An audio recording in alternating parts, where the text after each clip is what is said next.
Mistake number 3, bruised forearms. This is probably one of the biggest complaints I have that I hear about kettlebells.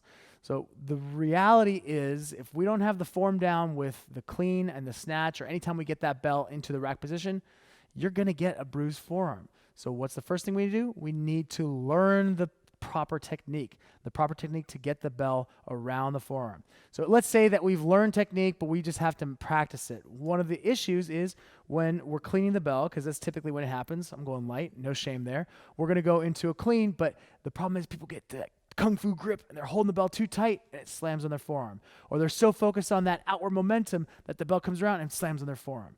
So what I would always recommend, if you're getting bruised forearms, stop with any kind of explosive hinging, keep everything vertical, go into dead start cleans, dead start snatches, and learn how the bell wraps around the forearm. Learn the trajectory that the bell should be taking so that you can get that bell safely on the forearm. Okay? So whether you're doing cleans or snatches, the bell should very, very gently wrap around the forearm to get into position.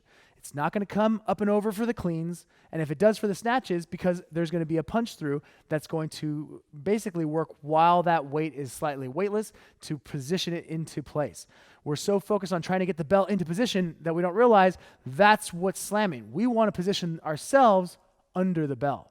Same thing goes for the snatch. Okay? And then lastly, I get people that will still understand the technique and they just still don't like the feel of the kettlebell. Now, I'm not opposed to using bands or something to block the skin a little bit, but as long as you don't use that as a way to use crappy form. If you're using that and just allowing the bell to slam on you because, oh, I don't feel anymore, I've got a band here or I've got a little plastic piece here, then I say kick that thing off.